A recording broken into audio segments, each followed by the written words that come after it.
ഭവനം മനോഹരം എന്താനന്ദം വന്യാതീതം സമ്മോദകം എൻ ഭവനം മനോഹരം എന്താനന്ദം വന്യാതീതം സമ്മോദകം ദൂരെ മേഘപ്പാളി ദൂരെ താരപദ വീചി ദൂരെ മേഘപ്പാളി ദൂരെ താരപദ വീചി ദൂത വൃന്ദങ്ങൾ സമ്മോദരായി പാടിയിടും സ്വർഗവീഥിയിൽ ദൂത വൃന്ദങ്ങൾ സമ്മോദരായി പാടിയിടും സ്വർഗവീഥിയിൽ എൻ ഭവനം മനോഹരം എന്താനന്ദം വന്യാതീതം സമ്മോദകം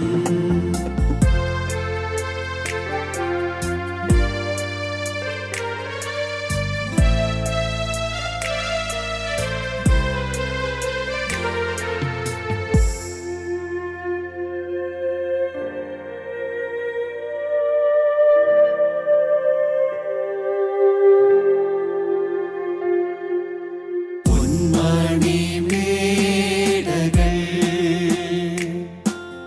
മിന്നുന്ന ഗോപുരം പൊന്മണിമേടകൾ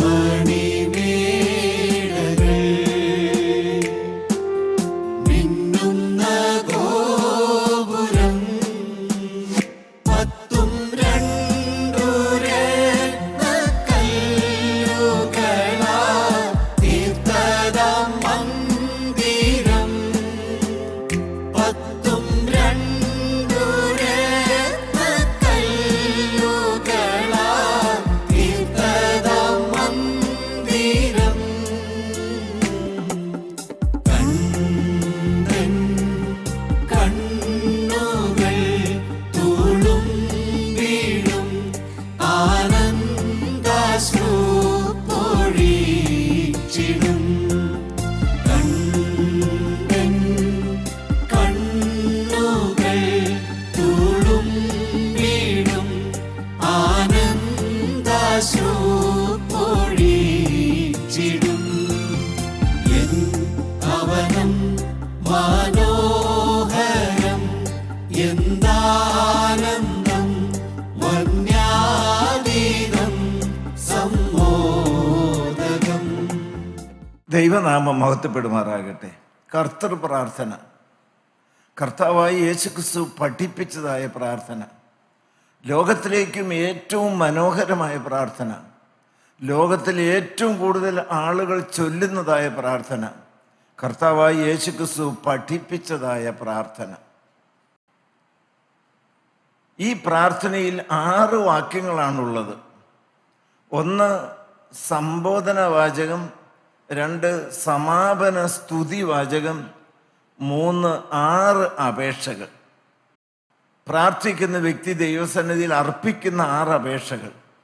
ആ 6 അപേക്ഷകൾ 2ആയിട്ട് തിരിക്കാം, 3 ആദ്യത്തെ 3 ദൈവിക കാര്യങ്ങളുമായി ബന്ധപ്പെട്ടതാണ്, ദൈവവുമായി ബന്ധപ്പെട്ടതാണ്. രണ്ടാമത്തെ 3 എന്ന് പറയുന്നത് പ്രാർത്ഥിക്കുന്ന വ്യക്തിയുടെ ജീവിതവുമായി ബന്ധപ്പെട്ടതാണ്, മനുഷ്യൻ്റെ ആവശ്യങ്ങളുമായി ബന്ധപ്പെട്ടതാണ്. ഇന്ന് പഠിക്കാൻ പോകുന്നത് 6 അപേക്ഷകളിൽ ആദ്യത്തെ 3 ദൈവിക കാര്യങ്ങളുമായി ബന്ധപ്പെട്ട ആദ്യത്തെ 3 അപേക്ഷകൾ. ഒന്നാമത്തേത് എന്താ? വായിച്ച് 6:9 വായിച്ച്. മത്തായിയുടെ സുവിശേഷം 6-ാം അധ്യായം 9-ാമത്തെ വാക്യം. നിങ്ങൾ ഈവണ്ണം പ്രാർത്ഥിപ്പിൻ. സ്വർഗസ്ഥനായ ഞങ്ങളുടെ പിതാവേ, നിന്റെ നാമം വിശുദ്ധീകരിക്കപ്പെടണമേ. നിന്റെ നാമം വിശുദ്ധീകരിക്കപ്പെടണമേ. ദൈവത്തിന് സ്തോത്രം. ഹാലോഡ് ബി ദൈ നെയിം, നിന്റെ നാമം വിശുദ്ധീകരിക്കപ്പെടണേ. ആരുടെ നാമം? ആരുടെ അടുത്താണ് പ്രാർത്ഥിക്കുന്നത്? പിതാവാൻ ദൈവത്തിൻ്റെ അടുത്ത്. പിതാവാൻ ദൈവത്തെ നോക്കിക്കൊണ്ടാണ് പറയുന്നത്, ദൈവമേ നിന്റെ നാമം. അത് നിങ്ങൾക്കറിയാമല്ലോ, ദി നെയിം, ദൈവത്തിൻ്റെ സ്തോത്രം, indicates the whole person, the whole personality. അപ്പോൾ നാമം എന്ന് പറയുന്നത് ആ ഒരു വ്യക്തിയെ കാണിക്കുന്നു. അപ്പോൾ ആരുടെ നാമമാണ്? ആരെയാ കാണിക്കുന്നത്? ദൈവം, പിതാവാൻ ദൈവം. പിതാവാൻ ദൈവത്തിന് നമ്മൾ അർപ്പിക്കുന്ന പ്രാർത്ഥന ഇതാണ്, ദൈവം തന്നെ എന്തായിത്തീരണം, നിന്റെ നാമം എന്ന് പറഞ്ഞാൽ എന്താ അർത്ഥം പറഞ്ഞേ? എന്തൊരു പ്രാവശ്യം ചൊല്ലി എൻ്റെ പ്രാർത്ഥന കൊണ്ട് അശുദ്ധമായ ദൈവത്തിൻ്റെ നാമം വിശുദ്ധമാക്കപ്പെടണം എന്നാണ് ഉദ്ദേശിച്ചത്. വായിച്ച് റോമർക്കെഴുതിയ ലേഖനം വായിച്ച 2-ാം അധ്യായം 24-ാമത്തെ വാക്യം. റോമർക്കെഴുതിയ ലേഖനം 2-ാം അധ്യായത്തിൻ്റെ 24-ാമത്തെ വാക്യം വായിക്കാം. നിങ്ങൾ നിമിത്തം ദൈവത്തിന്റെ നാമം ജാതികളുടെ ദുഷിക്കപ്പെടുന്നു എന്ന് എഴുതിയിരിക്കുന്നുവല്ലോ. ഈ പ്രാർത്ഥന ചൊല്ലിക്കൂട്ടുന്ന ഒരു കൂട്ടം കുരിശുവര ക്രിസ്ത്യാനികളുടെ ചൊല്ലല് നിമിത്തം, അവരുടെ ജീവിതം നിമിത്തം തേജോമയനായ പരിശുദ്ധനായ ദൈവത്തിന്റെ അതിപരിശുദ്ധമായിരിക്കും നാമം അശുദ്ധമാക്കപ്പെട്ടു. എല്ലാവരും ഞെട്ടലോടെ കേട്ടാ വേണ്ടില്ല. ഹെഗസ്കേൽ 36:20-21 വായിച്ച്. ഹെഗസ്കേൽ പ്രവാചകന്റെ പുസ്തകം 36:20 മുതൽ 23 വരെ. അവർ ജാതിയുടെ ഇടയിൽ ചെന്ന് കയറുന്നപ്പോൾ ഇവർ യഹോവയുടെ ജനം, അവന്റെ ദേശം വിട്ട് പോകേണ്ടി വന്നവരെന്ന് അവർ അവരെ കുറിച്ച് യഹോവയുടെ ജനമാണ് ഒരു ദേശത്തേക്ക് കടന്നു എന്നത് വായിച്ചു. അവർ എന്റെ വിശുദ്ധ നാമത്തെ അശുദ്ധമാക്കി. ആ ചെന്ന സ്ഥലത്ത് യഹോവയുടെ ജനം ചെന്നപ്പോൾ ദൈവത്തിന്റെ വിശുദ്ധമായിരിക്കുന്ന നാമത്തിന് അശുദ്ധി പറ്റി. എൻ്റെ ദൈവമേ, ദൈവത്തിന് സ്തോത്രം. നിങ്ങൾക്ക് ദൈവമക്കളെ അർത്ഥമല്ല മനസ്സിലാകുന്നുണ്ടോ? ഇങ്ങനെ ഈ കൂട്ടായ്മയിൽ വന്ന് ദൈവത്തിന്റെ പരിശുദ്ധമായ വചനം കേട്ടതായ ദൈവമക്കളുടെ വ്യക്തിപരമായ ജീവിതത്തിൽ ദൈവനാമം വിശുദ്ധീകരിക്കപ്പെടുകയാണ്, അശുദ്ധമാക്കപ്പെടുകയാണ് ചെയ്തത്. സ്ത്രീകളും പുരുഷന്മാരും വ്യക്തമായി ചിന്തിക്കണം. കർത്തൃപ്രാർത്ഥന വെറുതെ ചൊല്ലിപ്പോകുന്ന കൂട്ടമായിരിക്കും നമ്മുടെ കൂട്ടത്തിലുള്ളത്. നിന്റെ നാമം ഞാൻ മുഖാന്തരം വിശുദ്ധീകരിക്കപ്പെടണം. ഹല്ലേലൂയ. ലേവ്യ 19 കൂടെ എടുത്ത്. ഞാൻ ഈ വാക്യങ്ങളെല്ലാം വായിക്കുന്നത് മുഴുവൻ വചനപ്രകാരമാണ്. ഈ പ്രാർത്ഥന 19-ാം അധ്യായത്തിന്റെ 12-ാമത്തെ വാക്യം. ലേവ്യ 19:12. എന്റെ നാമത്തെ കൊണ്ട് കള്ളസത്യം ചെയ്ത്, എന്റെ നാമത്തെ കൊണ്ട് കള്ളസത്യം ചെയ്ത് നിന്റെ ദൈവത്തിന്റെ നാമത്തെ അശുദ്ധമാക്കരുത്. നുണയെല്ലാം പറഞ്ഞു നിങ്ങളാരെങ്കിലും കള്ളസത്യമെല്ലാം ജീവിതത്തിൽ വന്നിട്ടുണ്ടോ? പണസംബന്ധമായ കാര്യങ്ങൾ അവിശ്വസ്ത വല്ലതും വന്നിട്ടുണ്ടോ? കള്ളക്കണക്ക് വല്ലതും എഴുതിയിട്ടുണ്ടോ? ഔഹിതമായ ആരുടെങ്കിലും പണം മേടിച്ചിട്ടുണ്ടോ? കൈക്കൂലി വല്ലതും മേടിച്ചിട്ടുണ്ടോ? ആ കൈക്കൂലി മേടിച്ച കള്ളക്കണക്ക് എഴുതിയ തെറ്റുപറ്റിയതായ കരം ഉയർത്തിക്കൊണ്ട് സ്വർഗസ്ഥനായ ഞങ്ങളുടെ പിതാവേ എന്ന് ആരെങ്കിലും ചൊല്ലുന്നുവെങ്കിൽ ദൈവത്തിന്റെ നാമം അശുദ്ധമാക്കുകയാണ്. അത് നിർത്തുക നിങ്ങൾ. ഞാൻ എൻ്റെ ഇഷ്ടപ്രകാരമല്ല നിങ്ങളോട് പറയുന്നത്. ഹല്ലേലൂയ. ദൈവനാമം മഹത്വപ്പെടുമാറാകട്ടെ. ദൈവമക്കളെ, ചൊല്ലുന്നവരൊന്ന് ശ്രദ്ധിക്കണം കേട്ടോ. അപ്പൊ പറഞ്ഞതിൻ്റെ അർത്ഥം നിങ്ങൾക്ക് മനസ്സിലായോ? Sanctify God's name in me and through me. എല്ലാവരും ഒന്ന് ചെവി തുറന്ന് കേട്ടെ. ദൈവത്തിന്റെ പരിശുദ്ധമായിരിക്കുന്ന നാമം എന്നിലും എന്നിൽ കൂടിയും ഞാൻ പ്രവർത്തിക്കുന്ന എല്ലാ മേഖലകളിലും വിശുദ്ധീകരിക്കപ്പെടണം. അശുദ്ധമാക്കാനായിട്ട് ഇടവരരുത്. സത്യത്തിന്റെ വചനം കേൾക്കാൻ പരിശുദ്ധാത്മാവ് കൂട്ടി വരുത്തിയിരിക്കുന്നതായ ദൈവമക്കളുടെ ജീവിതം ഇങ്ങനെയാണല്ലോ എന്ന് മറ്റുള്ളവർ പറഞ്ഞ് ദൈവനാമത്തെ അശുദ്ധമാക്കാൻ, നിന്ദിക്കാനായിട്ട് ഇടവരരുത്. ഓരോരുത്തരും ശ്രദ്ധിച്ചുകൊള്ളണം. വ്യക്തിപരമായി തീരുമാനിച്ചാൽ മതി. ഒരു നുണ പറഞ്ഞ്, ഒരു കള്ളത്തരം പറഞ്ഞ് അശുദ്ധമായിരിക്കുന്ന ഒരു പ്രവൃത്തി വന്ന്, ലൈംഗികമായിരിക്കുന്ന വീഴ്ച വന്ന്, മദ്യപിക്കുന്ന വ്യക്തി മദ്യം കുടിച്ച് ലഹരി പിടിച്ച് നടക്കുന്നത്, യുവതിവാക്കന്മാർ പ്രേമിച്ച് നടക്കുന്നത്, അവിഹിതമായ വിധത്തിൽ പണം സമ്പാദിക്കുന്നത്, ഇതെല്ലാം ചെയ്തേച്ചും വെള്ളമുണ്ട് ഉടുത്ത് പള്ളിയിൽ ചെന്ന് കൈമലർത്തി കുരിശ് വരച്ചുകൊണ്ട് സ്വർഗസ്ഥനായ പിതാവ് എന്ന് ചൊല്ലുന്ന ഒരു കൂട്ടം പുരാതന ക്രിസ്ത്യാനികളാണ് ഇന്ന് ദൈവനാമം ഈ ഭൂമിയിൽ ദൂഷിച്ചത്. അതിനൊരു തിരുത്തൽ ശക്തിയായി നമ്മൾ നിന്നേ മതിയാകുകയുള്ളൂ. ആ കൂട്ടത്തെ ഒന്ന് നോക്ക്, അവർ കർത്തൃപ്രാർത്ഥന ചെല്ലുന്നവരാണ്. ഞാനും ഭയത്തോടാണ് ഈ കാര്യം പറയുന്നത്. ഹല്ലേലൂയ, ദൈവത്തിന് സ്തോത്രം. വളരെ ഞെട്ടലോടാണ് ഈ കാര്യം പറയുന്നത്. എനിക്കില്ല ഉത്തരവാദിത്വം, ഞാനിത് പറഞ്ഞേച്ചും. സാർ ഇത്രയും ഗൗരവമായിട്ടത് പറഞ്ഞല്ലോ. എന്നിട്ട് ഇന്ന കാര്യത്തിൽ ദൈവമക്കൾ പ്രാർത്ഥിക്കണം. പ്രസംഗിക്കുന്ന പോലെ ജീവിക്കുവാൻ, ജീവിക്കുന്ന പോലെ പ്രസംഗിക്കുവാൻ. നിങ്ങൾ എന്ത് പറയുന്നു ചൊല്ലാൻ നിങ്ങൾക്ക് മനസ്സുണ്ടോ? ഹല്ലേലൂയ, ദൈവത്തിന് സ്തോത്രം. ലേവ്യ പുസ്തകം എടുത്ത് 20-ാം അധ്യായത്തിൻ്റെ 7-8 വാക്യങ്ങൾ വായിച്ച്. ലേവ്യ പുസ്തകം 20-ാം അധ്യായത്തിൻ്റെ 7-ാമത്തെ വാക്യം, 19-ാം അധ്യായത്തിൻ്റെ 1-2 വാക്യങ്ങൾ. ആകയാൽ നിങ്ങൾ നിങ്ങളെ തന്നെ ശുദ്ധീകരിച്ച് വിശുദ്ധന്മാരായിരിപ്പിൻ, ഞാൻ നിങ്ങളുടെ ദൈവമായ യഹോവയാകുന്നു. ദൈവത്തിന് സ്തോത്രം. നിങ്ങളെ തന്നെ ശുദ്ധീകരിക്കണം, നിങ്ങളെ തന്നെ ശുദ്ധീകരിക്കണം. 19-ാം അധ്യായം എടുത്ത് അതിൻ്റെ ആദ്യത്തെ വാക്യം എങ്ങനെ ശുദ്ധീകരിക്കുന്നത് വായിച്ച്. 19-1-2 വായിച്ച്. യഹോവ പിന്നെയും മോശയോട് അരുളി ചെയ്തത്, നീ ഇസ്രായേൽ മക്കളെ സർവ്വസഭയോടും പറയേണ്ടെന്ന വിശ്വാസ സമൂഹത്തോട് വളരെ വ്യക്തമായി അരുളപ്പാട് കൊടുക്കാൻ ദൈവം ഏർപ്പാട് ചെയ്തു. എന്തെന്നാണ് അരുളപ്പാട് കൊടുക്കേണ്ടത്? നിങ്ങളുടെ ദൈവമായ യഹോവ എന്ന ഞാൻ വിശുദ്ധനാകയാൽ നിങ്ങളും വിശുദ്ധരായിരിപ്പിൻ. നിങ്ങൾ ഓരോരുത്തൻ താന്താന്റെ അമ്മയെയും അപ്പനെയും ഭയപ്പെടണം, എന്റെ ശബത്തുകൾ പ്രമാണിക്കണം. ദൈവത്തിന്റെ സ്തോത്രം. ഞാൻ നിങ്ങളെ വിശുദ്ധീകരിക്കുന്ന ദൈവമാകുന്നു. ദൈവത്തിന്റെ സ്തോത്രം. ഞാൻ നിങ്ങളെ വിശുദ്ധീകരിക്കുന്ന ദൈവമാകും. നിങ്ങൾ എന്ത് പറയുന്നു? ഇതുവരെ ചൊല്ലിയതൊക്കെ എങ്ങനെയാണ്? പൗലോസ് തീമോഥെയോസ് ലേഖനം നമ്മൾ പറയും, നിങ്ങൾ എന്ത് ചെയ്യണം? വിശുദ്ധ കരങ്ങൾ ഉയർത്തി പ്രാർത്ഥിപ്പിൻ. പത്രോസ് എന്താ പറയുന്നത് വായിച്ച്? 1-ാം അധ്യായത്തിൻ്റെ 14-ാമത്തെ വാക്യം. 1 പത്രോസ് 1-ാം അധ്യായത്തിൻ്റെ 14-ാമത്തെ വാക്യം. നിങ്ങൾ വിശുദ്ധ കരങ്ങൾ ഉയർത്തി പ്രാർത്ഥിക്കണം. അതും കൂടെ വായിക്കണം, നല്ലതാണ്. അത് 1 തീമോഥെയോസ്. ദൈവത്തിന് സ്തോത്രം. 2-ാം അധ്യായം 8-ാമത്തെ വാക്യം. ആകയാൽ പുരുഷന്മാർ എല്ലായിടത്തും, ആകയാൽ വിശ്വാസികൾ എല്ലായിടത്തും കോപവും വാഗ്വാദവും വിട്ടകന്ന്. എല്ലാരും കേട്ടെ. കോപവും വാഗ്വാദവും വിട്ടകന്ന് വിശുദ്ധ കൈകളെ ഉയർത്തി പ്രാർത്ഥിക്കണമെന്ന് ഞാൻ ആഗ്രഹിക്കുന്നു. ദൈവമേ, കോപിക്കണവരെല്ലാവരും കർത്തൃപ്രാർത്ഥന എല്ലാവരുണ്ടോ? കോപിച്ചു വന്ന് കർത്തൃപ്രാർത്ഥന എല്ലാവരുണ്ടോ? മിണ്ടായിരിക്കാനാ പറഞ്ഞേക്കണേ. ഭാര്യയും ഭർത്താവും തമ്മിൽ അങ്ങോട്ടും ഇങ്ങോട്ടും വാക്ക് തർക്കം ഉണ്ടാകാറുണ്ടോ? വാഗ്വാദം വിട്ടുകൊടുക്കില്ല, തർക്കിലാണ്. ആരെ ബോധിപ്പിക്കാനാണ് ദൈവമക്കളെ ഇത്? ഞാൻ പ്രസംഗം വേണമല്ല പറയുന്നത്, നമ്മൾ സത്യം മനസ്സിലാക്കണ്ടേ. കോപവും വാഗ്വാദവും വിട്ടകന്ന് പ്രവർത്തിക്കുന്ന കരം, അരുതാത്ത ഒന്നും ചെയ്യാതെ വിശുദ്ധിയോടെ കാത്തു സൂക്ഷിക്കുന്നവര് ചൊല്ലേണ്ടതായ പ്രാർത്ഥനയാണ് ഇത്. അങ്ങനെയെങ്കിൽ ദൈവത്തിൻ്റെ നാമം എന്നിലും എൻ്റെ കുടുംബത്തിലും കൂട്ടായ്മയിൽ വിശുദ്ധീകരിക്കപ്പെടും. നിങ്ങൾ എന്ത് പറയുന്നു? ഇപ്പോൾ ഒരു കാര്യം നടക്കണം. സ്വർഗം നോക്കിക്കൊണ്ടാണ് ഇരിക്കുന്നത്. ഞാൻ ഭംഗിവാക്ക് പറയല്ല, സ്വർഗം നോക്കിക്കൊണ്ടാണ് ഇരിക്കുന്നത്. എന്താ നോക്കിക്കൊണ്ടിരിക്കുന്നത്? ഈ ജനം ഇത് കേട്ടിട്ട് എങ്ങനെ പ്രതികരിക്കുന്നു? ഈ ജനം കേട്ടിട്ട് എങ്ങനെ പ്രതികരിക്കുന്നു? ദൈവത്തിന് സ്തോത്രം. നിങ്ങൾക്ക് ക്രൂശിൻ ചോട്ടിലേക്ക് വരാൻ ഒരു പ്രേരണ ലഭിക്കുന്നുണ്ടോ? കർത്താവ് ഇതൊന്നും വേണ്ടോണം അതിൻ്റെ ഗൗരവം മനസ്സിലാക്കാതെ നിങ്ങൾ ഒരു പെരുന്നാളിനോ അല്ലെങ്കിൽ ഏതെങ്കിലും ദേവാലയത്തിലൊക്കെ ചെന്ന് നോക്കി, ആരാ പ്രാർത്ഥിക്കണ കൈമലർത്തി? മദ്യകുപ്പി പിടിച്ച ഒരൊറ്റ വ്യക്തിയും, മദ്യത്തിൻ്റെ കുപ്പി, മദ്യമൊഴിച്ചതായ ഗ്ലാസോ കുപ്പിയോ പിടിച്ച ഒരൊറ്റ വ്യക്തിയും കൈമലർത്തി കർത്തൃപ്രാർത്ഥന ചെല്ലാണ്ടെന്ന് പറഞ്ഞു കഴിഞ്ഞാൽ സഭയിൽ എത്ര പേര് കാണും? അങ്ങനെയുള്ളവർ വന്ന് ചൊല്ലിയിട്ടെന്താ കാര്യം?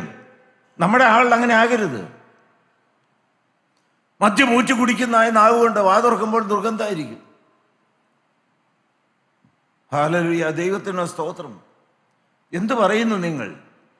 ഈ പരിപാടി ഒന്ന് നിർത്തണ്ടേ? തന്നെ താൻ ചിന്തിക്കും, ഞാൻ ആരെ ബോധിപ്പിക്കാനാണ് ഇത് ചൊല്ലിക്കൊണ്ട് നടന്നത്? എൻ്റെ ദൈവമേ, തിരുത്തുവോ മകൾ? നിങ്ങൾ തിരുത്തുവോ? നിങ്ങൾക്ക് എന്ത് തോന്നുന്നു? എൻ്റെ കർത്താവായ യേശു ക്രിസ്തു ശുശ്രൂഷ ഏറ്റെടുക്കട്ടെ.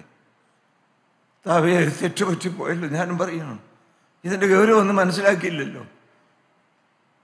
ചൊല്ലി പഠിച്ചതായ പ്രാർത്ഥന ഓടിച്ചെന്ന് ചെല്ലിച്ചു പോന്നല്ലോ. പിന്നെ വഴക്കുകൂടി, പിന്നെ വാഗ്വാദം നടത്തി, പിന്നെ മദ്യകുപ്പി പിടിച്ചു, പിന്നെ കള്ളക്കണക്ക് എഴുതി, എന്നിട്ട് കൈ വളർത്തി പ്രാർത്ഥിച്ചല്ലോ. തെറ്റായിപ്പോയി, തെറ്റ് ജീവിതത്തിൽ വന്നു, ഞാൻ മുഖാന്തരം ദൈവനാമം ദുഷിക്കപ്പെട്ടു എന്ന് ഈ ശബ്ദം ഇവിടെ ഇരുന്നും ലോകത്തിൻ്റെ നാനാഭാഗത്തിരുന്ന് കേൾക്കുന്നവരിൽ ആർക്കെങ്കിലും ഒരു കുറ്റബോധം വരുന്നുവെങ്കിൽ ഞാൻ ഒരു കാര്യം മാത്രം നിങ്ങളോട് കെഞ്ചി അപേക്ഷിക്കുകയാണ്. സകല പാവവും പൊക്കി ശുദ്ധീകരിക്കുവാൻ നമുക്ക് വേണ്ടി ചൊരിഞ്ഞൊഴുകുന്നതായ ആ രക്തത്തിൻ്റെ അടുക്കിലേക്ക് നിങ്ങൾക്കൊന്ന് വരാമോ? ഹല്ലേലൂയ. ഞാൻ നിങ്ങളുടെ വികാരം ഇളക്കാൻ വേണ്ടി പറയുകയല്ല. കർത്താവേ, തെറ്റുപറ്റിപ്പോയി. Hallelujah, hallelujah. ആർക്കെല്ലാം പറയാനായിട്ട് തോന്നുന്നുണ്ട്? ഇതിൻ്റെ ഭയാനകതയും വിശുദ്ധിയും നിങ്ങൾ ഭയത്തോടെ ദൈവത്തിൻ്റെ അടുക്കിലേക്ക് വന്ന് പ്രാർത്ഥനയിൽ എന്ന് പറഞ്ഞത് അതൊന്നും ഓർത്തുകൊണ്ടല്ല കർത്താവേ. പ്രാർത്ഥന തന്നെ എനിക്ക് തിരിച്ചടിയായി മാറുവാൻ തക്കവണ്ണം അതിനുള്ള ഗൗരവം കൊടുക്കാതെ ചൊല്ലിപ്പോയല്ലോ എന്ന് ബോധ്യമുള്ള ദൈവമക്കൾ വളരെ ഞെട്ടലോടെ ഹല്ലേലൂയ, ഹല്ലേലൂയ, എൻ്റെ സകല പാപങ്ങളെയും അരുതാത്തത് ചെയ്തതും ചെയ്യേണ്ടത് ചെയ്യാതിരുന്നുമായ സകല അകൃത്യങ്ങളെയും തൻ്റെ പരിശുദ്ധമായ ശരീരത്തിൽ ആവഹിച്ചെടുത്തുകൊണ്ട് ക്രൂശിന്മേൽ കയറി അവൻ്റെ അടിപ്പിണരാൽ ചൊരിയപ്പെട്ട തങ്കച്ചോരയാൽ സൗഖ്യമൊഴുക്കി തന്ന് ഇന്നും ഒഴുകിക്കൊണ്ടിരിക്കുന്ന ആ ചൂടുള്ള തങ്കച്ചോര വാർന്നൊലിക്കുന്ന ക്രൂശിൻ ചോട്ടിലേക്ക് ആയിരക്കണക്കിന് ദൈവമക്കൾക്ക് പാപികളാണെന്ന് ബോധ്യമുള്ള ദൈവമക്കൾക്ക് അയ്യോ, ഭയാനകത മനസ്സിലാക്കാതെ കർപ്പരാസന അലംഭാവത്തോടും അരസതയോടും ചെയ്തു പോയല്ലോ, അതിൻ്റെ ശാപവും കോപവും എൻ്റെ മേലും എൻ്റെ തലമുറയുടെ മേലും വരരുതേ എന്ന് കണ്ണുനീരോടെ അപേക്ഷിച്ചുകൊണ്ട് അരുമനാഥൻ്റെ ക്രൂശിൻ ചോട്ടിലേക്കൊന്ന് വരാമോ? ഹല്ലേലൂയ, ഹല്ലേലൂയ, ഹല്ലേലൂയ. നിങ്ങളുടെ രഹസ്യവും പരസ്യവും വലുതും ചെറുതുമായ സകല പാപങ്ങളെയും ക്രൂശിൻ ചോട്ടിലേക്ക് നിങ്ങൾക്കങ്ങ് ഏറ്റുപറഞ്ഞ് ഉപേക്ഷിച്ച് കൊടുക്കാമോ? ഹല്ലേലൂയ. ഒരു വാക്ക് നിങ്ങളോട് വ്യക്തമായി പറയട്ടെ, ക്രൂശിൻ ചോട്ടിലേക്ക് ഇടുന്ന പാപങ്ങളിൽ മാത്രമേ രക്തം വീഴുകയുള്ളൂ. ഉപേക്ഷിക്കുന്ന പാപങ്ങളെ മാത്രമേ ദൈവം കഴുകുകയുള്ളൂ. മോചിക്കുക, ഹല്ലേലൂയ, ക്ഷമിക്കുക എന്ന് പറഞ്ഞാൽ, ഫോർഗീവ് എന്ന് പറഞ്ഞാൽ എടുത്തു മാറ്റുക എന്നാണ്. എടുത്തു മാറ്റുക എന്നാണ്. ദൈവത്തിന് സ്തോത്രം. ഈ മേശപ്പുറത്ത് ഇരിക്കുന്ന ഗ്ലാസ് എടുത്തു മാറ്റും, താഴെ ഇരിക്കുന്ന ഗ്ലാസ് അല്ല. അതുപോലെ ഇപ്പോൾ ഈ കേൾക്കുന്ന ഓരോ വ്യക്തികളും ഈ നിമിഷം വരെയും വന്നതായ സകല പാപങ്ങളും ഏറ്റുപറഞ്ഞ് തിരുരക്തം വാർന്നൊലിക്കുന്ന ക്രൂശിൻ ചോട്ടിൽ മുട്ടുമടക്കി അതിനെ മുഴുവൻ അവിടെ എനിക്ക് വേണ്ട എന്ന് പറഞ്ഞ് ഇട്ട് എന്നേക്കുമായി വെറുത്തുപേക്ഷിക്കാൻ നിങ്ങൾക്ക് മനസ്സുണ്ടോ? ഹല്ലേലൂയ, ഹല്ലേലൂയ, ഹല്ലേലൂയ. ഇപ്പോൾ ഒഴുകി വരുന്ന മോചനമാണ്. ഇപ്പോൾ ഒഴുകി വരുന്ന പാപമോചനമാണ്. ഹല്ലേലൂയ, ഹല്ലേലൂയ, ഹല്ലേലൂയ, ഹല്ലേലൂയ, ഹല്ലേലൂയ. കുഞ്ഞാടിൻ രക്തം കഴുകട്ടെ. ആ രക്തത്തിന്റെ ശക്തിയുടെ വ്യാപാരത്തെ കുറിച്ച് യോഹന്നാൻ പറഞ്ഞു. അവന്റെ പുത്രനായ യേശുവിന്റെ രക്തം സകല പാപവും ഹല്ലേലൂയ ആത്മാർത്ഥമായി ഏറ്റുപറഞ്ഞു ഉപേക്ഷിക്കുന്ന ദൈവമക്കളുടെ ജീവിതത്തിൽ ഈ നിമിഷം വരെയും പറ്റിയതായ സകല പാപക്കറകളും കഴുകി വിശുദ്ധീകരിച്ച് വെള്ളവസ്ത്രം ധരിപ്പിച്ച് ഒരു പുതിയ വിശ്വാസിയാക്കി മാറ്റാൻ കുഞ്ഞാടിൻ രക്തം ഗുണകരമായി സംസാരിക്കുകയാണ്. ദൈവത്തിന് സ്തോത്രം. ഒന്നാമത്തെ കാര്യം എന്താണ്? നിന്റെ നാമം വിശുദ്ധീകരിക്കപ്പെടണമേ. Hallowed be thy name. ദൈവത്തിന് സ്തോത്രം. Sanctify God's name in me and through me. എന്നിൽ കൂടെയും എന്നിലും ദൈവത്തിൻ്റെ നാമം ഞാൻ ചലിക്കുന്ന, പ്രവർത്തിക്കുന്ന, ഏർപ്പെടുന്ന എല്ലാ രംഗങ്ങളിലും വിശുദ്ധീകരിക്കപ്പെടണം. ദൈവത്തിന് സ്തോത്രം, ദൈവത്തിന് സ്തോത്രം. രണ്ടാമത്തെ കാര്യം 6:10 വായിച്ച്. നിന്റെ രാജ്യം വരണമേ. ദൈവത്തിന് സ്തോത്രം. അർത്ഥം നിങ്ങൾക്കറിയാവോ? നിന്റെ രാജ്യം വരണമേ. ദൈ കിങ്ഡം കം. രാജ്യം എന്ന് പറഞ്ഞാൽ കുറച്ച് പ്രായമുള്ളവർക്കറിയാം, രാജ്യവും രാജാവ് ഭരിക്കുന്നതായ ദേശം രാജ്യം. രാജാവിൻ്റെ നിയന്ത്രണത്തിന് കീഴിലുള്ളതായ ആ രാജാവിൻ്റെ രാജ്യം, രാജാവിൻ്റെ അധികാരത്തിന് കീഴിലുള്ളതായ രാജ്യം, ഭരണത്തിന് കീഴിൽ, ആധിപത്യത്തിന് കീഴിലായ രാജ്യം. ദൈവത്തിൻ്റെ സ്തോത്രം. ഈ പ്രാർത്ഥന that is a reference to the reign of mighty God. സർവശക്തനായ ദൈവത്തിൻ്റെ അധികാരത്തിൻ്റെ കീഴിലേക്ക് എന്നെ തന്നെ സമർപ്പിക്കുന്ന ഒരു പ്രാർത്ഥനയാണ്. നിന്റെ രാജ്യം, രാജാവ്, രാജ്യം, ഭരിക്കപ്പെടുന്ന ജനം. പരമാധികാരമാണ് രാജാവിന്. ഇന്നത്തെ പോലെയല്ല, ഇന്നത്തേതായ ഒരു ഭരണകൂടം പോലെയൊന്നുമല്ല. രാജാക്കന്മാർ അധികാരത്തോടെ രാജ്യം ഭരിച്ചു വാണിരുന്നായ കാലത്ത് കഴുത്തുവെട്ടാ പറഞ്ഞാൽ വെട്ടും, തെറ്റ് ചെയ്താൽ കൊന്നേക്കാൻ പറഞ്ഞാൽ കൊല്ലും, വേറെ ആരോടും ആലോചിക്കണ്ട. പരിപൂർണമായി രാജാവിൻ്റെ അധികാരത്തിന് കീഴിൽ, ഭരണത്തിന് കീഴിലായ രാജ്യം. അത് ഒരനുസരണത്തിൻ്റെയും വിധേയത്വത്തിൻ്റെയും ശബ്ദമാണ്. അതിന് കീഴിലേക്ക് നിങ്ങൾക്ക് വരണം. ദൈവം രാജാവ്, ഞാൻ ഭരിക്കപ്പെടുന്നതായ പ്രജ. ഹല്ലേലൂയ. ആ രാജാവിൻ്റെ അധികാരത്തിന് കീഴിലുള്ളതായ വിനയത്തോടും അനുസരണത്തോടും സൗമ്യതയോടും കൂടിയുള്ളതായ ജീവിതം. രാജാവ് പറഞ്ഞതിനപ്പുറം രാജാവിന് എന്താ പറയാൻ അധികാരം? ചോദിക്കാനില്ല. തിരുവായ്ക്ക് എതിർവായില്ല, ഒന്നും മിണ്ടാനില്ല. രാജകൽപ്പനയാണോ നിവർത്തിച്ചേ പറ്റുകയുള്ളൂ, അല്ലെങ്കിൽ ജീവനില്ല. ദൈവമേ സ്തോത്രം, ദൈവത്തിന് സ്തോത്രം. അതാണ് രാജാവ്, രാജാതിരാജനായിരിക്കുന്ന കർത്താവായ യേശു ക്രിസ്തു. ഹല്ലേലൂയ. എന്താണ് ഈ ദൈവരാജ്യം? ദൈവരാജ്യം, നിന്റെ രാജ്യം വരണമേ. അതെന്നാ വന്നെ, എങ്ങനെയാന്നൊക്കെ ശിഷ്യന്മാർക്ക് വലിയ സംശയം വന്നു. ശിഷ്യന്മാർ ചോദിച്ചു, എന്താ ഈ ദൈവരാജ്യം എന്നൊക്കെ പറഞ്ഞ്? ഇനി കർത്താവായ യേശു ക്രിസ്തു, അവരുടെ ചിന്ത അങ്ങനെയാണ്, കർത്താവായ യേശു ക്രിസ്തു അന്നത്തെ രാജാവിനെ പോലെ അധികാരമുള്ള രാജാവായിട്ട് വരും. അതിനകത്ത് ഭരിക്കപ്പെടുന്ന ജനമുണ്ട്. ആ ജനത്തിൻ്റെ മേൽ കർത്തൃത്വം നടക്കാൻ അധികാരമുള്ളതായ ഞങ്ങളെയൊക്കെ ഉത്തരവാദിത്വം പരമേൽപ്പിച്ച് ഞങ്ങൾ ഒരുമാതിരി നേതാക്കന്മാരാകും. അങ്ങനെ ഈ ലോകപ്രകാരമുള്ള ഒരു രാജ്യത്തെയും രാജ്യഭരണത്തെയും കുറിച്ചാണ് ശിഷ്യന്മാരുടെ മനസ്സിനകത്ത് വന്നത്. എന്താണ് നിന്റെ രാജ്യം വരണമെന്ന് ഇത്രയും കാലങ്ങളായിട്ട് നമ്മൾ പ്രാർത്ഥിച്ചത്? 17-ാം അധ്യായത്തിൻ്റെ 20-21 വായിച്ച്. ലൂക്കോസ്. ദൈവരാജ്യം എപ്പോൾ വരുന്നുവെന്ന് പരീക്ഷന്മാർ ചോദിച്ചതിന്, ദൈവത്തിൽ നീ രാജാവായിട്ട് എന്നാ വന്നെ? ഞങ്ങളെന്നാ മന്ത്രിമാരൊക്കെ ആവണേ?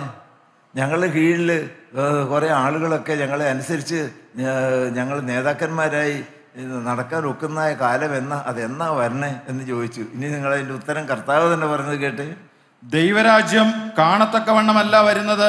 നിങ്ങൾ ഉദ്ദേശിക്കുന്ന പോലെ ഞാനൊരു രാജാവും നിങ്ങളതിലെ മന്ത്രിമാരും പ്രജകളെ അനുസരിച്ച് വിധേയപ്പെട്ട് നിങ്ങളെ മാനിച്ചും പൂജിച്ചും നടക്കുന്നതായ ഒരു കൂട്ടവും അങ്ങനെയുള്ളതായി നിങ്ങൾ കാണാനുള്ളതായിരിക്കുന്ന ഒരു ഭൗതികമായിരിക്കുന്ന രാജ്യവും രാജ്യഭരണവും അല്ല ഞാൻ ഈ ഉദ്ദേശിച്ചത്. പിന്നെ എന്താണ്?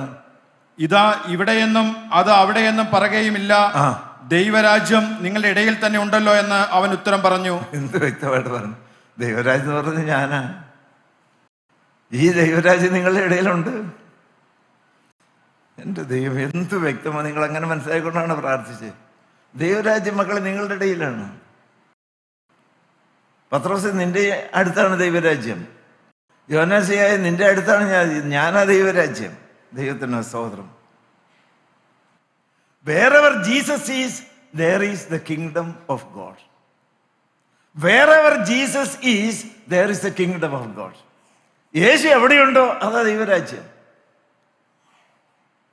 ഏകദേശം പിടിയിട്ട് നിങ്ങൾക്ക് എൻ്റെ ദൈവമേ, വ്യക്തിപരമായ കർത്താവ് എൻ്റെ ജീവിതത്തിലുണ്ടെങ്കിൽ എന്നിൽ എന്തുണ്ട്? പറഞ്ഞ് എന്നിൽ എന്തുണ്ട്? ദൈവരാജ്യമുണ്ട്. വ്യക്തിപരമായി നിങ്ങളുടെ കുടുംബത്തിൻ്റെ അധിപതി കർത്താവായ യേശു ആണെങ്കിൽ ആ വീട് എന്താണ്? ദൈവരാജ്യമാണ്. കർത്താവായ യേശു ക്രിസ്തു കൂട്ടായ്മയുടെ അധിപതിയാണെങ്കിൽ ചില വ്യക്തികളല്ല. ദൈവത്തിന് സ്തോത്രം. പ്രസംഗം പറയാനോ അല്ലെങ്കിൽ കഞ്ഞി വയ്ക്കാനോ അല്ലെങ്കിൽ വോളണ്ടിയേഴ്സായിട്ടോ ദൈവമക്കൾക്കാണോ ആരെങ്കിലും ആയിക്കോട്ടെ, ദൈവത്തിന് സ്തോത്രം. പക്ഷെ പരമാധികാരിയായി ഭരിച്ച് നയിച്ച് നിയന്ത്രിച്ച് വാഴുവാൻ കർത്താവായി, രക്ഷിതാവ് മാത്രമല്ല കർത്താവായി യേശു ക്രിസ്തു കൂട്ടായ്മയിലുണ്ടോ അതാ ദൈവരാജ്യം. ദൈവത്തിന് സ്തോത്രം. The kingdom of God is Jesus the Savior himself. പിന്നീട് നിങ്ങൾക്ക് പറഞ്ഞത് ദൈവരാജ്യം എന്ന് പറയുന്നത് സാക്ഷാൽ കർത്താവായ യേശു ക്രിസ്തു തന്നെയാണ്. ഹല്ലേലൂയ. ദൈവത്തിന് സ്തോത്രം. കർത്താവ് നിന്നിലുണ്ടോ? ഞാനൊരു ദൈവരാജ്യമാണ്. വീട്ടിലുണ്ടോ? ദൈവരാജ്യമാണ്. ഹല്ലേലൂയ. ദൈവത്തിന് സ്തോത്രം. എന്ത് മനോഹരമാണ് അങ്ങനത്തെ കൊച്ചു കൊച്ചു വീടുകൾ. അങ്ങനത്തെ വീടുകളെല്ലാം കൂടെ ഉൾപ്പെടുന്ന ഒരു കൂട്ടായ്മ. അങ്ങനെ ദൈവരാജ്യം അധികാരത്തോടെ വാഴുന്ന കർത്താവായി യേശുക്രിസ്തുവിൻ്റെ നിയന്ത്രണത്തിന് കീഴിലുള്ളതായി വ്യക്തികൾ കൂടി വന്ന് ആരാധിക്കുന്ന ദൈവികമായ കൂട്ടായ്മ എന്തായി തീരുന്നു നിങ്ങൾ വിചാരിച്ചത്? ഞാൻ പറയും, നമ്മുടെ കൂട്ടായ്മയെക്കുറിച്ച് ദൈവത്തിന് വലിയ ഒരു പ്രതീക്ഷയും പ്രത്യാശയുമുണ്ട്. ഈ മർമ്മമൊക്കെ മനസ്സിലായിക്കൊണ്ട് ദൈവമക്കൾ, എൻ്റെ ദൈവമേ, എൻ്റെ ആത്മീയത്തിന് ഞാൻ തുടങ്ങിയിട്ട് പോലും ഇല്ലല്ലോ, ഇതൊന്ന് ശരിയാക്കി എടുക്കണമല്ലോ, എനിക്കൊന്ന് മാറണമല്ലോ. നിങ്ങൾ വ്യക്തിപരമായി തീഷ്ണതയോടെ വന്നു കഴിഞ്ഞാൽ ദൈവമക്കളെ ഉണർവ് ശക്തിയോടെ കത്തിപ്പടരും ഈ കൂട്ടായ്മയിൽ. ദൈവമക്കൾ അത് നടക്കണം. ഒരു വ്യക്തിയും നേതാവൊന്നും വേണ്ട, ഒരാൾ മതി. ദൈവരാജ്യം എന്ന് പറയുന്ന കർത്താവായ യേശു ക്രിസ്തു. Where Jesus Christ is, there is the kingdom of God. ദൈവത്തിന് സ്തോത്രം. കാരണം എന്താണ്? Jesus Christ himself is the kingdom of God, saviour himself. ആധികാരികമായി, വ്യക്തമായി, മെറ്റീരിയലിസ്റ്റിക്കായി കർത്താവായ യേശു ക്രിസ്തു മലക്കന്മാരോടുകൂടെ ഇറങ്ങി വന്ന് ഭൂമിയെ അധികാരത്തോടെ വാണ് ശത്രുവിനെ സംഹരിച്ച് നിത്യദീപോയിൽ തള്ളിക്കളഞ്ഞ് ദൈവമക്കളോടുകൂടി വാഴുന്ന സ്വർഗരാജ്യത്തിൻ്റെ ആ സമ്പൂർണത അല്ലല്ലോ നമുക്ക് എല്ലാവർക്കും അവിടെ കാണണ്ടേ. ദൈവത്തിൻ്റെ സ്തോത്രം. ഇനി ആദ്യം പറഞ്ഞതുപോലെ കർത്താവിന് ക്രൂശിൻ ചൂട്ടിലേക്ക് വരണമെന്ന് പറഞ്ഞതുപോലെ, കർത്താവേ, ഇത് വേണ്ടവണ്ണം എൻ്റെ ജീവിതത്തിൽ നടന്നിട്ടില്ല, എന്ത് വേണം? ദൈവരാജ്യം വേണം നിങ്ങൾക്ക്. മർക്കോസ് സുവിശേഷം 1:15 ദൈവരാജ്യം നിങ്ങളായി തീരണമോ? എന്ത് ചെയ്യണം? ഒറ്റ കാര്യം നിങ്ങൾ ചെയ്താൽ മതി. വായിച്ചോ. കാലം തികഞ്ഞു, ദൈവരാജ്യം സമീപിച്ചിരിക്കുന്നു. ദൈവരാജ്യം അടുത്ത് വന്നിട്ടുണ്ട് കേട്ടോ. നിങ്ങൾ എന്ത് ചെയ്യണം? മാനസാന്തരപ്പെട്ട് സുവിശേഷത്തിൽ വിശ്വസിപ്പിനെന്ന് കേട്ട് എല്ലാവരും ഒന്ന് കണ്ണു തുറന്ന് കേട്ട്. ഇപ്പോൾ നടക്കണത്, ഇപ്പോൾ നടക്കണം. എന്ത് നടക്കണം പറഞ്ഞ്? മാനസാന്തരപ്പെടണം. കർത്താവിനെ പറഞ്ഞു, ഞാൻ നിങ്ങളുടെ ഇടയിലുണ്ട്. ഇതൊക്കെ കേട്ടപ്പോൾ ദൈവരാജ്യം എൻ്റെ ജീവിതത്തിൽ വന്നാൽ കൊള്ളാമെന്ന് ആഗ്രഹമുണ്ട്. എന്ത് ചെയ്യണം? മാനസാന്തരപ്പെടണം. ഹല്ലേലൂയ. എന്താണ് മാനസാന്തരം? അന്തരമാണ്. ഇപ്പോൾ എൻ്റെ കൈയുടെ വെള്ളയാണ് കാണുന്നത്. ദൈവത്തിന് അന്തരം വന്നു, മാറ്റം വന്നു, ഇപ്പോൾ അതിൻ്റെ പുറകാണ് കാണുന്നത്. ദൈവത്തിൻ്റെ സ്തോത്രം. ഇന്നിവിടെ വെച്ച് I will never be the same. ഞാൻ മാറി. ആവാൻ പാടില്ല ദൈവമക്കളെ. നിങ്ങൾക്ക് വ്യക്തിപരമായി ഞാൻ ഈ പറയുന്ന എന്ത് ഉള്ളം തൊട്ടും അനുഭവിച്ചുകൊണ്ടാണെന്ന് അറിയാം. യേശു നിറഞ്ഞ് നമ്മുടെ മധ്യത്തിൽ നിൽപ്പുന്നുണ്ട്. കർത്താവ്, ഇത് കേട്ടതിൻ്റെ വെളിച്ചത്തിൽ എനിക്കൊരു സത്യ മാനസാന്തരം വരണം. I want to be a different person. കരിക്കട്ട തീക്കട്ട ആയതുപോലെ, രാത്രി പകലായതുപോലെ, മരിച്ചവൻ ജീവിച്ചതുപോലെ, മഗ്ദല കാര്യം ഉയർപ്പിന്റെ സാക്ഷിയായി തീർന്നതുപോലെ, വേശ്യാവൃത്തിക്കാരനായി മറ്റൊരു സ്ത്രീയിൽ കുട്ടി ജനിച്ചതായ ദാവീദ് ദൈവത്തിന്റെ ഹൃദയപ്രകാരം മനുഷ്യനായി തീർന്നതുപോലെ, കർത്താവിന്റെ മക്കളെ കൊല്ലാൻ വേണ്ടി ഓടി നടന്ന ആ ശൗല് ആ യേശുവിന് വേണ്ടി മരിക്കാൻ തക്കവണ്ണം ഒരു രൂപാന്തരം വന്നതുപോലെ, അതേ കർത്താവ് ദമസ്കോസിന് വഴി വേദക്കൽ വെട്ടിമിന്നായിരിക്കുന്ന അതേ കർത്താവ് ഇപ്പോൾ ഹല്ലേലൂയ ദൈവത്തിന് സ്തോത്രം ജ്വലിച്ച് പ്രകാശിച്ച് നിൽക്കുന്നുണ്ട്. കർത്താവേ, എന്നെ ഒന്ന് തൊടണം, എന്നെ ഒന്ന് തീ പിടിപ്പിക്കണം. നിങ്ങൾ വേറെ ഒന്നിലേക്ക് നോക്കണ്ട. ഇത് സത്യമാണ് നിങ്ങളോട് പറയുന്നത്. ഹല്ലേലൂയ. നിങ്ങൾ ഒന്ന് തീ പിടിച്ചിട്ട് പോകണമെന്ന് ആഗ്രഹിക്കുന്ന ദൈവമക്കൾ, ആ കാൽവരിയിലെ കത്തി ജ്വലിക്കുന്ന തീയേലൊന്ന് തൊടാമോ? നിങ്ങൾക്ക് രക്തസ്രാവ സ്ത്രീ തൊട്ടതുപോലെ നിങ്ങൾക്കൊന്ന് തൊടാമോ? ഹല്ലേലൂയ.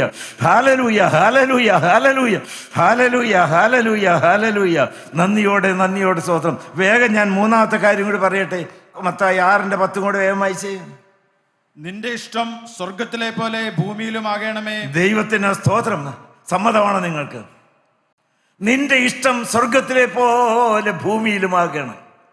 സ്വർഗത്തിലെ പോലെ ഭൂമിയിൽ. ദൈവത്തിന്റെ ഇഷ്ടം സമ്പൂർണമായി സ്വർഗത്തിൽ നിറവേറ്റപ്പെടുന്നു. ഗബ്രിയേൽ മാലാഖയോട് പറഞ്ഞു, നീ എന്ന് കന്യമറിയാനോട് ഇപ്രകാരം അരുളപ്പാടി കൊടുക്കുക. ഉടനെ പോയി അനുസരിച്ചു. ഹല്ലേലൂയ.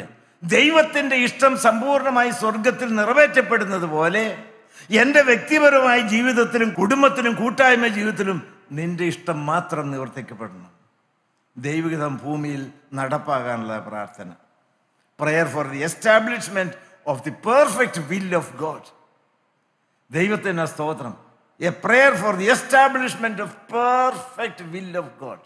കാരണം എന്നറിയാമോ, ഞാൻ എന്നും എൻ്റെ പ്രാർത്ഥന മുറിയിൽ ഒരു സമയത്ത് എഴുതി വെച്ചൊരു വാക്യമുണ്ടാകും. The will of God is the best, the wisest and the most loving thing in my life.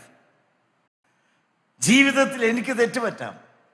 തന്നിഷ്ടപ്രകാരം പോയാൽ വീഴ്ചകൾ, അപകടങ്ങൾ വരാം. ദൈവത്തിൻ്റെ സ്തോത്രം. ഒരു കാര്യം മാത്രം നടന്നാൽ മതി. കർത്താവ് യേശു ക്രിസ്തു എന്ത് പറഞ്ഞു? വായിച്ചേ. യോഹന്നാൻ 6:38 വേഗം വായിച്ചേ. യോഹന്നാൻ 6:38. ഞാൻ എന്റെ ഇഷ്ടമല്ല ദൈവം പറഞ്ഞ കർത്താവായ യേശുക്രിസ്തുവാണ് മാതൃക. ഞാൻ എന്റെ ഇഷ്ടമല്ല, എന്നെ അയച്ചവന്റെ ഇഷ്ടമത്രേ ചെയ്യുവാൻ സ്വർഗത്തിൽ നിന്ന് ഇറങ്ങി വന്നിരിക്കുന്നത്. പറഞ്ഞേക്ക് മനസ്സിലായോ? സ്വർഗത്തിൽ നിന്ന് ഞാൻ ഭൂമിയിലേക്ക് മനുഷ്യാവതാരം ചെയ്ത് ഇറങ്ങി വന്നത് യേശുക്രിസ്തുവിന്റെ സ്വന്തം ഇഷ്ടം ചെയ്യാൻ വേണ്ടിയല്ല, എന്നെ അയച്ച പിതാവിന്റെ ഇഷ്ടം ചെയ്യാൻ വേണ്ടിയിട്ടാണ്. ശമര്യക്കാരി സ്ത്രീയുമായിട്ട് കർത്താവായ യേശു സംസാരിക്കുമ്പോൾ പറഞ്ഞു, ദൈവത്തിന്റെ ഇഷ്ടം ചെയ്യുന്ന എൻ്റെ ആഹാരമാണ്, എൻ്റെ ആഹാരം ദൈവത്തിന്റെ ഇഷ്ടമാണ്. നിങ്ങൾക്ക് ഈ അവസാന സമയത്ത് ഒരു കാര്യം ചെയ്യാവൂ, ദൈവത്തിന് സ്തോത്രം. എന്ത് ചെയ്യണം? കർത്താവായ യേശുക്രിസ്തു നിർണായകമായ സമയത്ത് ക്രൂശ് ചുമക്കാൻ തുടങ്ങുന്നതിന് തൊട്ട് മുമ്പ് ദൈവത്തിന് സ്തോത്രം ഗെത്സമനയിൽ മുട്ടുമടക്കി മനുഷ്യവർഗത്തിൻ്റെ വൃത്തികെട്ടതായ പാപം മുഴുവനായിട്ട് ഒരു കപ്പിനകത്ത് ഊറ്റി കുടിക്കാനാണ് ദൈവത്തിൻ്റെ ഇഷ്ടം. പാപം വെറുക്കുന്ന കർത്താവിനത് വേദനയാണ്. പക്ഷെ അവിടെ മുട്ടുമടക്കി എന്ത് ചെയ്തു? പിതാവേ എൻ്റെ ഇഷ്ടമല്ല, നിൻ്റെ ഇഷ്ടം. ദൈവത്തിൻ്റെ സ്തോത്രം. ഞാൻ നിങ്ങളോട് ഒരു വാക്ക് കൈകൂപ്പിക്കൊണ്ട് മക്കളെ ചോദിക്കട്ടെ, ആഗ്രഹത്തോടെ ചോദിക്കട്ടെ, ദൈവത്തിൻ്റെ ഉള്ളം തൊട്ട് കൊതി നിങ്ങളെ അറിയിക്കട്ടെ. കർത്താവിനോട് ചേർന്ന് മുട്ടുമടക്കി കർത്താവിൻ്റെ രക്തം വിയർപ്പായിട്ട് വലിക്കുന്നുണ്ട്, ആ സുഗന്ധം നിങ്ങളെ ആകർഷിക്കട്ടെ. കർത്താവിനോട് ചേർന്ന് മുട്ടുമടക്കി, കർത്താവെ തന്നിഷ്ടം മുഴുവൻ ഈ സമയത്ത് താഴെ വെച്ച് പൊന്നിഷ്ടം ജീവനായിട്ട് എൻ്റെ ജീവിതം നിൻ്റെ കാൽക്കൽ സമർപ്പിക്കുന്നു. സമ്മതമാണോ? നന്ദിയോടെ സ്തോത്രം. എൻ്റെ വാക്ക് എൻ്റെ ഇഷ്ടപ്രകാരമായിരുന്നു. ഞാൻ എഴുന്നേൽക്കുന്നത് എൻ്റെ ഉറക്കം എപ്പോൾ തീരണം അന്നേരമാണ്. എൻ്റെ വസ്ത്രം എനിക്കിഷ്ടം പോലെ, എൻ്റെ പണം എനിക്കിഷ്ടം പോലെ, എല്ലാം തന്നിഷ്ടപ്രകാരമായിരുന്നു. ഈ നിമിഷം ഹല്ലേലൂയ ഹല്ലേലൂയ ഹല്ലേലൂയ. ആർക്കെല്ലാം സ്വർഗത്തിൽ പോകണം, ആർക്കെല്ലാം കർത്തൃപ്രാർത്ഥന ചൊല്ലണം, ഹല്ലേലൂയ, ആർക്കെല്ലാം കർത്തൃപ്രാർത്ഥനയുടെ എല്ലാം കൂത്തിയുണ്ട്. കർത്താവ്, നിങ്ങൾ കസേരയിൽ ഇരുന്നാൽ മതി, നിങ്ങൾ ആയിരിക്കുന്നിടത്ത് ആയിരുന്നാൽ മതി, ഹല്ലേലൂയ. കർത്താവിനോട് ചേർന്നങ്ങ് മുട്ടുമടക്കി ഗെത്സമനയിലേക്ക് വന്ന് ആ രക്തം നനഞ്ഞതായ മണ്ണിലൊന്ന് മുട്ടുമടക്കി. ഓ ഹല്ലേലൂയ ഹല്ലേലൂയ. ഞാനും ഇവിടെ നിൽക്കുകയാണെങ്കിൽ മുട്ടുമടക്കുകയാണ്. കർത്താവേ, നീ കേൾക്കേ, നിന്റെ ആ പാദം, ഞാൻ ആ രക്തം നനഞ്ഞ പാദം, ഹല്ലേലൂയ ഹല്ലേലൂയ, രോമകൂമങ്ങളിൽ കൂടി രക്തം വാർന്നൊലിച്ചു. അപ്പോൾ ഞാൻ ആ കാൽപാദം പിടിക്കുമ്പോൾ ആ യേശുവിൻ്റെ രക്തവും എൻ്റെ കയ്യിൽ പറ്റുന്നുണ്ട്. ആ രക്തം പറ്റിയതായ കാൽപാദം വിശ്വാസത്തിൻ്റെ കരം കൊണ്ട് പിടിച്ചുകൊണ്ട് വളരെ നിർണായകമായൊരു തീരുമാനം ഞാനിപ്പോൾ എടുക്കുകയാണ്. കർത്താവേ, എൻ്റെ തന്നിഷ്ടം ഇപ്പോൾ താഴെ വെച്ചിട്ട് ദൈവ ഇഷ്ടപ്രകാരം ഇന്നു മുതൽ ജീവിക്കാൻ ഞാൻ എന്നെ തന്നെ പരിപൂർണമായി സമർപ്പിക്കുന്നു. Hallelujah hallelujah. സ്വർഗമുറ്റു നോക്കുന്ന സമയമാണ്. ഇവിടെ നിന്ന് തന്നിഷ്ടപ്രകാരം ജീവിച്ച് നരകത്തിലേക്ക്, തീപ്പയ്യയിലേക്ക് പോകാൻ ആരും എഴുന്നേറ്റ് പോകരുത്. നിർണായകമായൊരു സമയമാണ്. ക്രിസ്തീയ ജീവിതത്തിൽ ഇന്നലകളില്ല, വന്നതുപോലെ അല്ല. തന്നിഷ്ടം മുഴുവൻ താഴെ വെച്ചിട്ട് ദൈവ ഇഷ്ടപ്രകാരം മാത്രം ഈ നിമിഷം മുതൽ മരണം വരെ ജീവിക്കുമെന്ന് വ്യക്തമായ തീരുമാനമുള്ള ദൈവമക്കൾക്ക് കരമുയർത്തി ഹല്ലേലൂയ പറയാ. ഹല്ലേലൂയ പാലപാതപ, ഹല്ലേലൂയ പാലപാതപ, ഹല്ലേലൂയ ഹല്ലേലൂയ ഹല്ലേലൂയ ഹല്ലേലൂയ ഹല്ലേലൂയ ഹല്ലേലൂയ ഹല്ലേലൂയ ഹല്ലേലൂയ. കാലത്തിൽ കത്തി തീയിന്ന് തീരുമാനം എടുക്കുന്ന ദൈവങ്ങളെ കത്തി ജ്വലിപ്പിക്കുകയാണ്. ഹല്ലേലൂയ നിർണായകം. ഓ ഹല്ലേലൂയ ഹല്ലേലൂയ ഹല്ലേലൂയ ഹല്ലേലൂയ ഹല്ലേലൂയ ഹല്ലേലൂയ ഹല്ലേലൂയ ഹല്ലേലൂയ ഹല്ലേലൂയ ഹല്ലേലൂയ. ദൈവനാമം മാത്രം മഹത്വപ്പെടുമാറാകട്ടെ. കർത്താവിന് സ്തോത്രം.